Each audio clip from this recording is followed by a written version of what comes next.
This is the I'm Possible Project show, where we interview real people who have achieved incredible feats in the face of overwhelming odds, showing that impossible is just a state of mind and that anything is possible. I'm your host, Joshua Rivedal. Today, in episode 15, The Good Adoptee, I talk to Suzanne Bachner. Let's jump right in. We have Suzanne Bachner, and she is an award-winning playwright and director. Her new play, The Good Adoptee, A True Story, premiered in the United Solo Theater Festival and won awards for Best Autobiographical Script and Best Actress for star Anna Bridgeforth. Suzanne's hit play Circle ran for 5 months off-Broadway, had a sold-out 4-month international tour, and was called ingenious by the New York Times. I would call Suzanne ingenious as well because I've seen her work. I know what she does.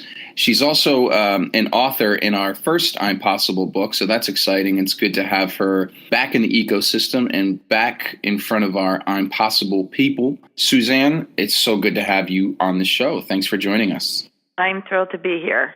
You know, you're way more than that, and an award-winning playwright and director and human being. I'd love to know a little bit more, and I think our listeners would like to know as well. I mean, you gave us a little bit of love on that first book, and you told an amazing story, and I think some of it ties into The Good Adoptee, I think. And absolutely. Would you mind giving us a little background on your life, where you've been, where you're going, the Suzanne Bachner experience?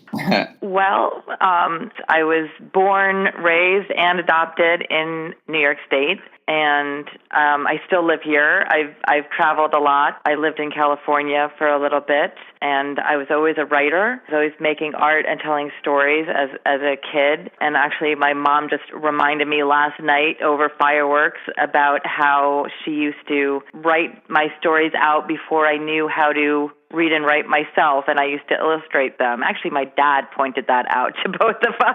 So I've just been able to continue storytelling through the collaborative form of theater, which is what I love most. And that was our first connection. We have a mutual friend, Michael Roderick, who I believe I've mentioned several times on this podcast because he's a dear friend, and it seems like all roads lead back to that man. Michael is magic. Yes, he is. Yes, he is. And your husband, Bob, I saw, who I'm going to have on the show very soon. Your husband, Bob, I saw his one-man show, and you directed that, yeah? Did you direct Spitting? I did direct Spitting in the Face of the Devil. Which is first solo show out of 3 at this point, and counting. Wow. Now, theater, that to me is a place where I found my tribe. It kept me out of trouble. I look back and I find that theater has been something that's brought me through a lot of difficult times. It's saved my life. It's given me a place to escape. It's given me an outlet to change people's lives for the better. And I think that's knowing you, and I don't know you super well, but I know you more than certain guests. And so I can almost say that theater has probably been similar for you in that sense, in maybe all those ways. But how did you find theater, and how did you find creativity and art in the face of difficulties growing up, what you've been through? In fact, would you tell us a little bit about what you've been through, maybe in regards to The Good Adoptee, and maybe in regards to the story that you wrote in our first book? And then I'd love to hear that contextualized a little bit with your creativity and how that guided you or brought you through life and what you've been through. And that's kind of a big question. It's almost a two-parter, but it is a massive question. I love it.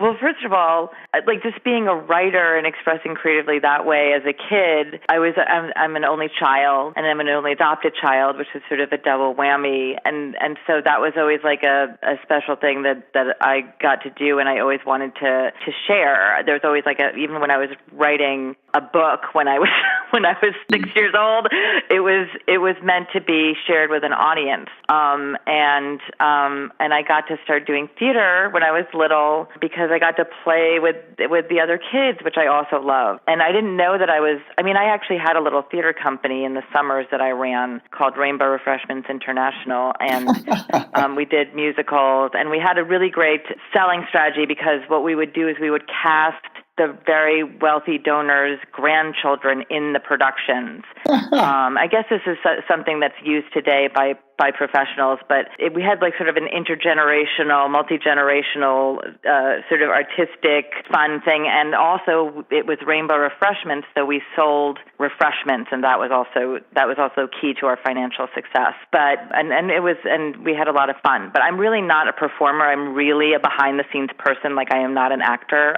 in any way, and I give that over to the professionals today. And that's just something that's really wonderful to be able to collaborate with other people. And also, I think that theater families, and this is what you're getting at too, I think, are so special because it's like the families that we choose, and you go through so much life during the course of a production because there's always so many obstacles. And I think that can be almost a cathartic moment when you're creating something positive with a group of people to share with an audience, and it almost can like mirror your own personal struggles that perhaps you lived on your own. And I can get into mine. Which has to do with adoption and sexual abuse and bipolar disorder and a lot of obstacles that I don't even really regard as obstacles perhaps at this point, but just part of the fabric of my life. You know, this is what I got, and this is what I dealt with as best I could, and I'm very lucky to have had a lot of love and have a lot of outlets for expression and for having theater families to go through those with. Absolutely. I like that you don't see these as obstacles, because I don't see my depression. I don't see the abuse. They're not obstacles anymore. They're actually opportunities. And it's a little cliche, but you play the hand that you're dealt. And sometimes people bitch and moan about the hand, and that's not helping you play. And so you're definitely not on the bitch and moan side. Maybe you have at one point, but not at the moment. I think you're a really good role model in that sense. I have my share of bitching and moaning, but right, which is okay. I like to call that venting. I think that there's a place for venting. Yes. Because if you're not venting, sometimes you're swallowing it, and that is incredibly unhealthy. And I have done that, and that is a huge mistake. But letting it go into the bitch and moan thing, I agree, counterproductive, not helpful. So. Right. It can't be an extended bitch and moan. No. Extended stay. I think we're both on the road enough to know what that place is. Yes. I didn't know some of that about you, and I'm not going to ask those questions because you'd offer that up if you wanted to, and that's totally cool. But I think that with theater, regardless of theater, regardless of anything, we all need to express ourselves, to feel whole, to feel important, to feel that we matter, to feel like we're making a difference. And I think all of us want to do that. And you're doing that. That's sort of another touch point, another thing that I'm excited to hear about when I get your, I get your newsletter once in a while. I don't think you've released one in a bit, but, just to see the good things. It's coming. Oh, all right. You'll get one soon, Josh. Be forewarned. It's a 6-pager. Yes. Now, going through all that stuff, and we'll just call it stuff, a lot of people would, and we kind of alluded to that the stuff is like, it's a liability. Like, I'm less than because I've been sexually assaulted, which happens, that's a mindset that happens, or I'm less than because I have depression, or I could never be such and such because I've been adopted, or whatever the thought process is. Sometimes folks will see this as a liability. I think you've turned some of this you've turned the outcomes into an asset, and you're talking about what you talk about, doing what you, so this could put a lot of people in a hole, and you've climbed out of that. How have you become a better person as a result of this stuff? Well, just taking adoption and my play The Good Adoptee, which is like a good example of this, perhaps. But the whole thing of sort of waking up from adoption, because adoption has sort of like hallmark PR around it. That everything is fine, and there's a little bit of a sunshiny, not to be conspiratorial about this, but the adoption industry kind of perpetuates this, and I think the culture has sort of taken us on because we don't want to think about pain and suffering and trauma around the whole process of adoption for even kids, who are lucky like me and who end up with a very well-matched parents and in a good situation. There's still trauma from that separation from the original parents and from sort of a lack of knowing exactly who you are, the entire picture. There's like a sort of a huge missing gap of information, medical, ancestral, place in the world. And like for me, really, I had a big sort of existential crisis that my whole story, and this is a lot of the case for many adoptees, sort of begins from their parents' perspective, their adoptive parents' perspective, when they came into that new family. And then sort of months of conception to adoption is this sort of black hole of wonder. And so you're kind of expected in the culture to plug that hole and pretend everything's fine. So it's this interesting thing of kind of being like, oh, everything's fine, and kind of being in that denial around it, to then saying, wait, I have, these things are kind of creeping into my life and undermining me. I guess this is the potential liability factor, that there's all of this unknown, missing, essential information that I don't know about myself, and I'm supposed to be, well-adjusted, happy, functioning adult, and I don't know the fundamentals of who I actually am. So it's kind of coming out of that and being aware and trying to deal with all of that. And I found being able to write about it, because I've written about adoption in various fictional and even closer, more memoir ways. I've written about adoption throughout my entire career as a playwright. But when it came to actually kind of coming out of this, a lot of adoptees call it the fog, that you come out of the fog. I call it coming out of adoption denial. And what I mean is not denying that I was adopted at all, because I've known that my entire life. That was always on the table, something even that my family was proud of and very forthright about. There was no shame or secrecy about the fact that I was adopted. But we didn't know all of that other stuff, and there wasn't an awareness that we or I needed to know that stuff to kind of move forward in my life. And so being able to then come out of what I call adoption denial, the denial that adoption isn't this radically complicated and potentially incredibly undermining traumatic experience. When I came out of that and was searching to find out my origins, I started writing notes about my adoption experience very privately in my little notebook. Actually, I have maybe a medium-sized notebook. But I started writing these things, and I started sort of obsessively documenting my search process because I felt so out of control about it. I didn't know, New York State doesn't actually allow adoptees access to their information in any way. All of our records are sealed. All our original birth certificates are sealed. And our files that our adoption agencies have are just all sealed. And so an adoption agency can actually give you either redacted information, like we're some government problem, or they can give you sort of a narrative based on your files. That's sort of like a telephone through different social workers through decades, and then you're kind of given this pseudo information about yourself, and anything that's deemed identifying is manipulated so that you're not actually getting that, which is sort of not really getting information. So it's hard to find the truth, and it's like anything, any truth-seeking mission that we go on as humans, you find these obstacles, and the more you seek the truth, you find the more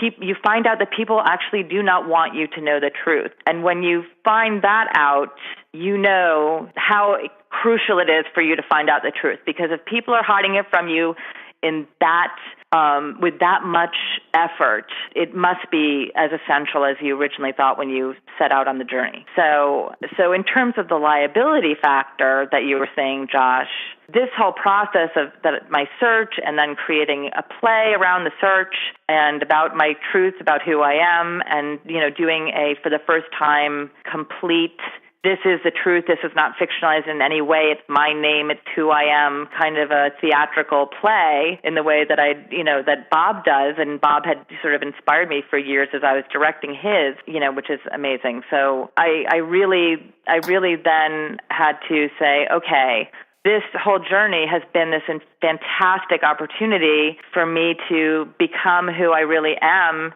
as I'm trying to find out who I really am, and to put it out in the world, and for me to become stronger than I ever imagined. There's so much good in what you just spoke and journey and the process. And I guess one of the things that I thought that I sort of distilled from what you had said is this idea, this journey of finding oneself. And that's the human experience. I think we all want to find ourselves. What's my purpose? Where did I come from? Where am I going? And there's for someone who is adopted, there's that added element of an origin story. And how does that inform the now? And that can't be easy. And in my own way, just to kind of be a little anecdotal for a second, I'm not adopted. That's not my experience. I won't try to take that but I do know that I've, and this is not comparable, but I guess there's a small element that I'm seeing as sort of connected, that I never felt really connected to my family. I felt very disconnected, like I was the black sheep, like I look like you people a little bit, but I have no sort of personality traits. And then I discovered some stuff about my grandfather who died by suicide in 1966. And so I never got a chance to meet him. That was, 18, 20 years or something before I was born, 18 years. And so I read this interview. He was shot down over Hamburg, Germany. He gave this interview. They asked him, they shot up his face mask or whatever, and he got some scrapes on his face. And then somebody from Iowa interviewed him, and they said, well, what happened? Are you upset? And he's like, no, I wasn't really upset as much as about getting shot down. I didn't care about that as much as they scratched up my face. And I was like, wait a minute, that's me. That's me. Like there's that. That's my humor. And I wonder about that. You got a chance. You've gotten a chance to meet one of your biological parents, is that right? I'm in reunion with my birth mother and my birth grandmother, my uncles. Mm-hmm. One side, because when I searched, I found we found my birth father first, but he had passed away a few years before I was able to find him. Thank you, New York State, for sealing the records. Much appreciated. Right. And you said something, I'm going to take this in a different direction now. You said something about people are hiding this from you, and I can see that happening. I've heard that. This is the process. Some of it I've learned from you. After you're 18, what's the point? I mean, give people the opportunity to find out where they're from. Give them an opportunity to learn their medical history. Might be predisposed to a heart condition, or this is why I look like this, or do this, or I don't know. There doesn't seem to be any value in hiding this from people. Do you agree? Oh, absolutely. And really, like when I went to search, I was under the impression that once I was ready to go and look into this, that, I would like waltz into my adoption agency and they'd like hand me this, oak tag folder full of shit about me. I mean, that's what, excuse me, I don't know if I'm allowed to. Well, you can. It's fine. Okay. All right.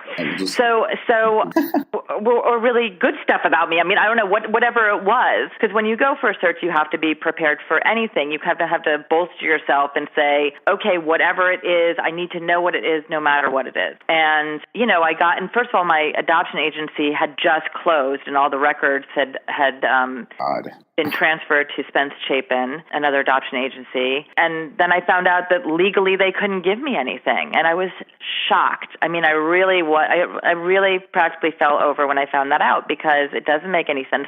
These are ancient draconian laws, that we are trying to change in the adoptee rights movement. But they're very entrenched, particularly in the state, and it's a very sordid history in this state. So it's very upsetting, because people need to be able to know this. I mean, every other U.S. citizen has access to their original birth certificate, and that was another thing that I was so shocked about, because I grew up with a birth certificate and I thought, oh, this is my birth certificate. But actually, and I'm so, in so many ways, I am my mom and dad's kid, that it didn't occur to me. This is a birth certificate, a official government document, and it has my mom and dad's name on it, my adoptive mom and dad, who last I checked did not give birth to me. They adopted me. Mm-hmm. So where's my original birth certificate? And the numbers are actually the same between the two certificates, but they sealed all of those original birth certificates when the kid gets adopted. The original birth certificate is sealed and they create a new one based on the adoption. So even kids in foster care, like they have access to their original paperwork, but if they are adopted, they could be 16 years old, adopted, and then everything is sealed. It's nuts. What? I mean, this is really ancient, draconian, Orwellian stuff. So it's a big shocker. And really, like, there's only 9 states that have unrestricted access to birth certificates, to original birth certificates. And part of this is that, I'm going to be nice and say, the intention was good, because most of them were sealed in the 30s and 40s. And the idea was partly, like, we don't want, this is when we were, as a society, we couldn't handle unwed mothers, and this is why there was a lot of adoption during that time. So, we didn't support and embrace single mothers. And this is why a lot of mothers lost their children to adoption. And these records were sealed because they thought, we don't want these little children, these little babies, to have the stigma of bastard status throughout their whole lives. But there wasn't a thought to, like, as you said, kids growing up, turning 18, and being sort of adults at that point, and really needing that information contained in it, because there's a lot of worry about how those relationships will be managed, but there are laws governing how adults handle relationships with each other, and adults aren't that sucky at it. I mean, adults can handle relationships with each other, even adoptees. This is not something I'm angry about in any way. Passionate. I like passionate. I know, passionate, that's good. Because really, when I set out on this search, my birth father was still on this planet. And if the records had not been sealed, I would have had probably at least a shot at reuniting with him and meeting him. And it really breaks my heart that that's the case. And I don't think that those laws are protecting anyone, but perhaps a very sordid history, as I've said. And for you to, I have so much to say about that, but I don't know that my comments or my outrage will play well. Passion, Josh. That's right. Passion. Let's get it right.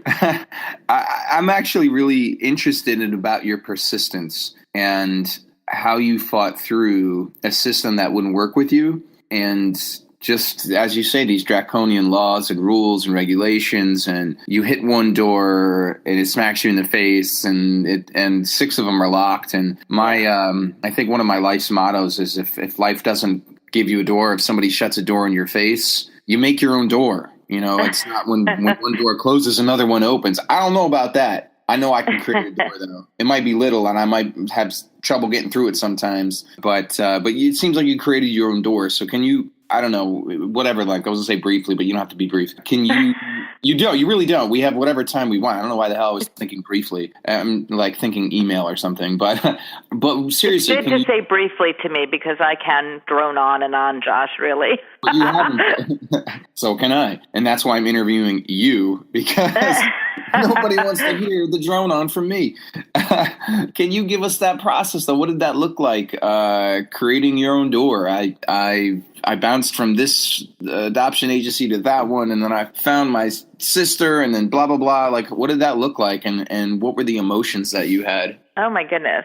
Well, it's such a saga. This is why I wrote a whole play about it. And it was interesting because when I was writing the play, I was writing about my whole adoption experience. And when I was searching, I was writing more about my childhood. And then I was writing about my reunion. And so when I was putting this The Good Adoptee play together, Bob Brader, my husband and partner, was actually my dramaturg. We sort of flipped roles, because I usually fulfill that role or as developer, director on his show. So it was so interesting that he was in that role. And I had 7 hours of play. I read the entire thing to him as my dramaturg, and we took a break. But basically, and I was workshopping it with my amazing actress Anna Bridgeforth throughout the whole process too. And so I had to kind of zero in and realize, like, this search is what this play is about, because it's the most about kind of my experience figuring out who I am. And, I had a very good arc, as I said, because I really went from feeling very disempowered or being in denial or what have you, to kind of coming out of that and coming into my own and having to make those doors. And I thought, as I said, I was going to just like go right through the door. I was like, I'm ready. So come and give me my stuff. So it was so interesting, but I really needed to focus in on the whole play became the search is really what happened, because it's such a saga. To give you a little bit of the saga, I thought my parents would be the main characters in the show. It'd be like, they would be like the whole thing. And they were sidelined as supporting characters because the two main characters besides the me narrator was the social worker at the adoption agency and this rather colorful searcher that I had to hire, because I was doing my own Nancy Drew footwork for a while on this, which was empowering because I was sort of taking it into my own hands. Because when you're an adoptee, you're really sort of this, you're like the little baby floating on the leaf through the river. You're not making decisions. I mean, none of us are making decisions as babies, in that way. But this humongous twist of fate happens to you when you're in the womb and when you come into the world, and you're not ever privy to any of these huge life choices. So that when you become an adult and sort of start looking into this, or very actively deciding that you are not interested in looking into this, you are making big choices around your life for the first time in a way. So choices around, making doors. As I said, once I decided to do the search and try to find out this missing information, and really it was, I had felt the effects of the missing information because I had felt sort of undermined or like, and this sounds a little cuckoo, but this was my experience. I felt that I didn't really exist because I didn't know for certain that a human being had brought me into the world. I had just appeared at an adoption agency and then into human hands. And sort of not having that solid connection to the human race and to the planet, and sort of not having ancestors who I was blood connected to. I considered my parents' ancestors my ancestors, but they were not my organic body blood ancestors. I really felt like I was not solid and not solidly connected to the other humans on the planet. And that's a strange thing. But I had these sort of existential crises that would come up, and then I would sort of, quell them in some way. But that's not a big confidence boosting place to be operating from. Maybe I don't exist. Well, if I go and write this play and put it on, will anyone care? Well, maybe not, because I don't actually exist, do I? It's just a strange reverb to be kind of in. So when I stepped out of that, it didn't even matter about how I was searching. It was just that I was searching. And I got really crafty, like I was a spy or a secret agent sometimes. And I wasn't that good at it all the time. But there's actually a way, and this is no longer available in New York, but in the New York Public Library, they have the birth index, and they had these books that had the birth certificates. Remember I said they had the same number?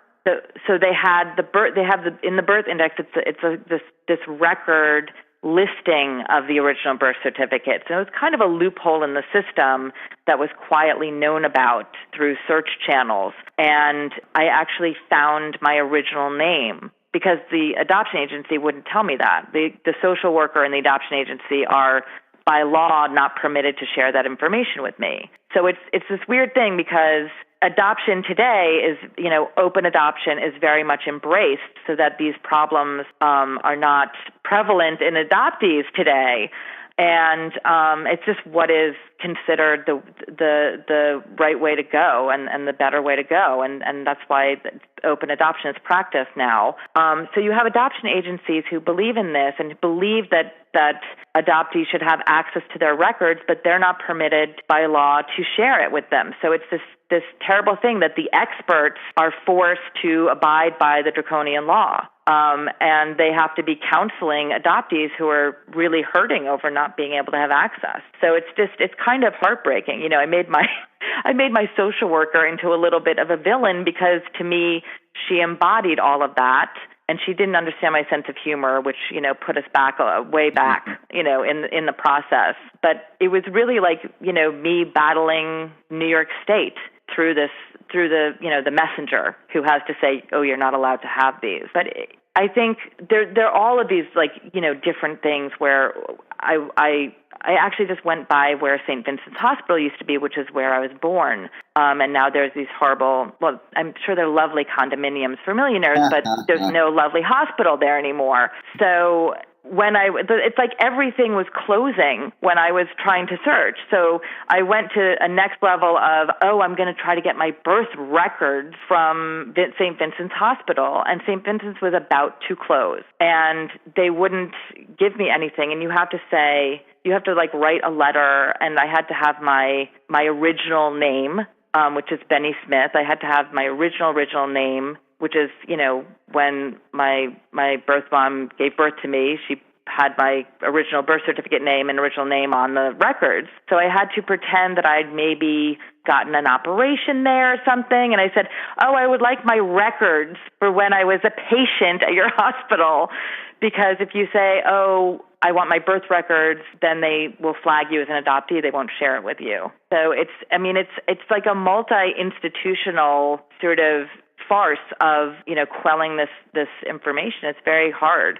But they denied me 3 times. And they said, well, we destroy the records after 20 years, we destroyed after 15 years, and after 10 years. And so, it was very frustrating.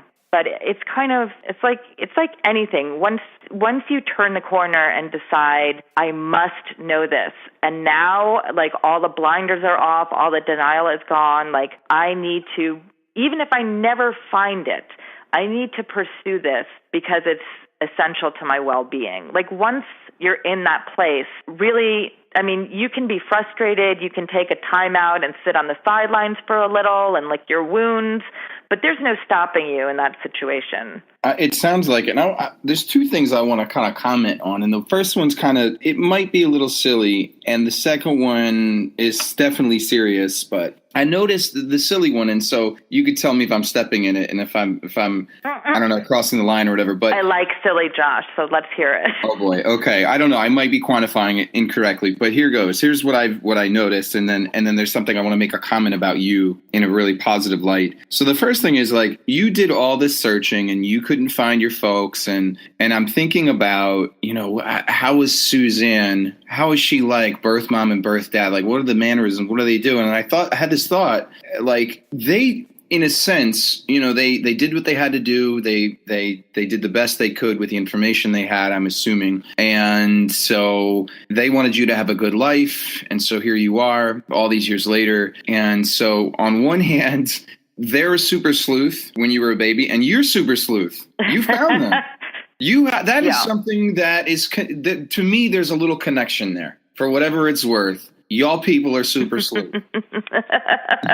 There's Nancy Drew and her parents, mommy and daddy Drew. Like, you guys, peas in a pod. And the other thing I wanted was I'm just so in awe and so inspired by your persistence and search for truth. And then with the creative process, I know there's probably a bit of catharsis there, of course, and that's your right to have that. And then as an artist, you flip that on its head a little bit, because it can't be catharsis when you're putting it in front of an audience. It has to be truth in and of itself, and it's got to be a piece of art. So it can't just be group therapy on stage. And so you've done that, which is you're owning your craft and you're owning your art, which is another amazing thing. And then you're turning this on its head, and you're not telling people how to feel, but yet you, with your piece, with your play, and even with the story that you wrote for us, you're like, this is what I've been through. Here it is.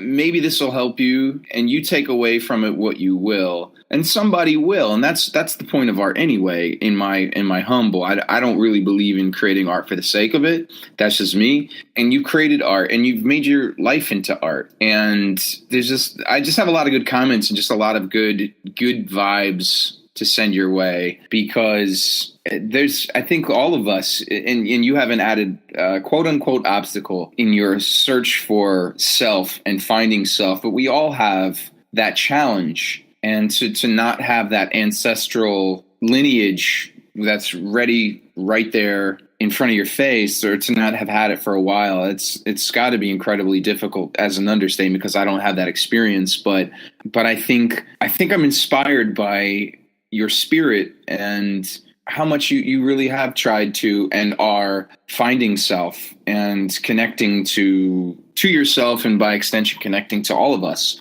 So thank you. Thank you, Josh.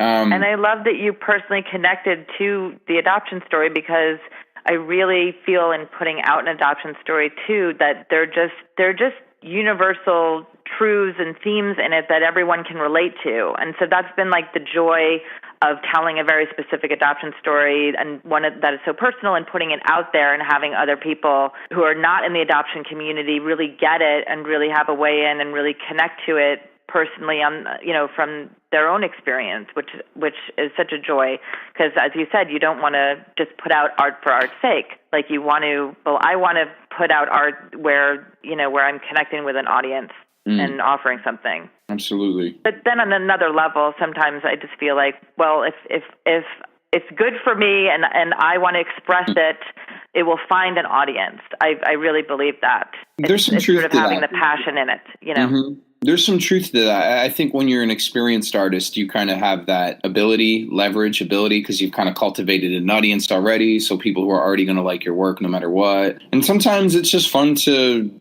put it in sort of musical terms, to just create that club hit and not always put out those ballads. Sometimes we got to do that for our own sanity, I think. Suzanne, I want to move on to having a little more fun, even though we've been having some fun, but a little less serious. This was fun. I consider this fun, Josh. So do I. So do I. And if people could see my face, there's a big smile on it, and I'm actually having a ball. This is our quick fire round here, though. This is our chance to have our inside the actor studio moment. So I'll be James Lipton, and you be whoever you want to be. You be you. Okay, well, I have to tell you one thing before we start this, is that I was in the first ever graduating class of the Actor Studio program. So I was witness to the very first time that Jim Lipton asked these questions to his first contestant. Oh my God! A lot of pressure so now. There's lots of history here. Yes.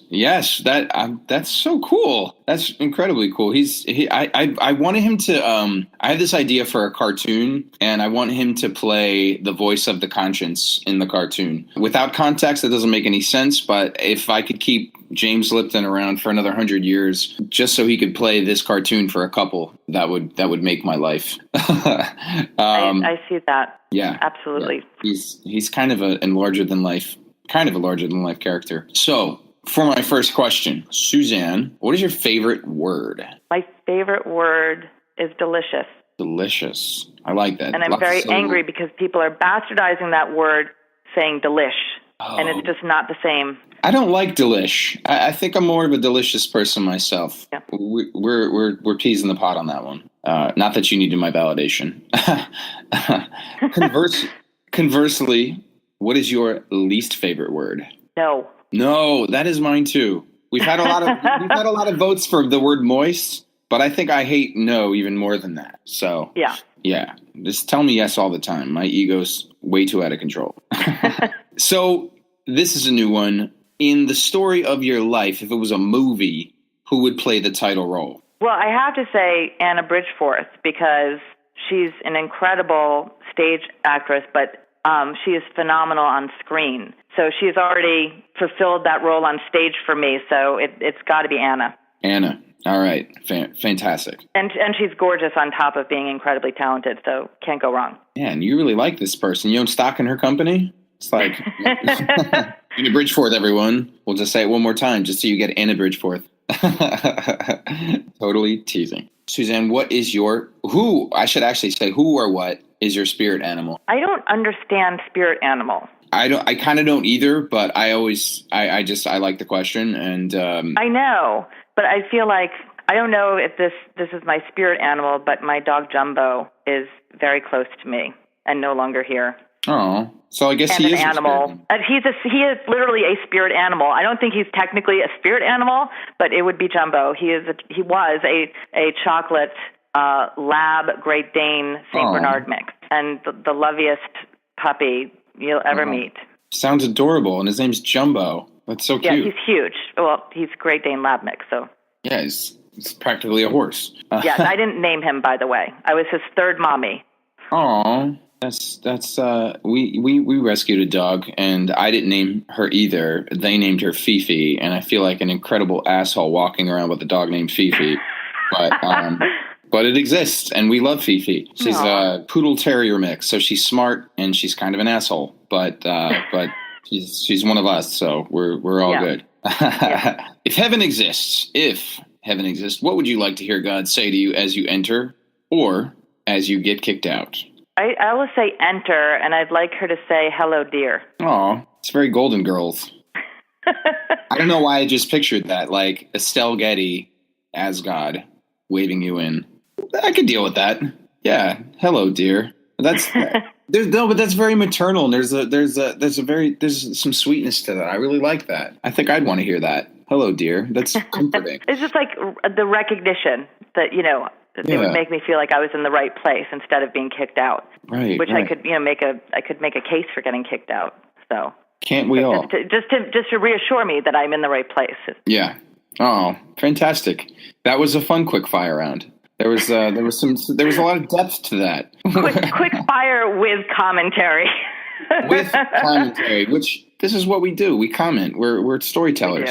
We can't help it. So, Suzanne, what does the future hold? The next maybe 6 months to a year, personally, professionally, whatever you want to share. Well, we are still touring The Good Adoptee, and we are next in line is the AKA conference in Austin, Texas, which we're very excited about. There are some other irons in the fire, so we're excited about that. So my wish is more Good Adoptee touring and presentation and sharing, and in tandem with that, because we have been mixing really arts and advocacy. So I would like to see open records for adoptees throughout the entire United States, and we would like to do whatever we can for that effort. And then I am working on a new play called Conversations with My Divorce Attorney, which has been very challenging, and I feel like I've been in a wrestling match in a pit with it all summer, but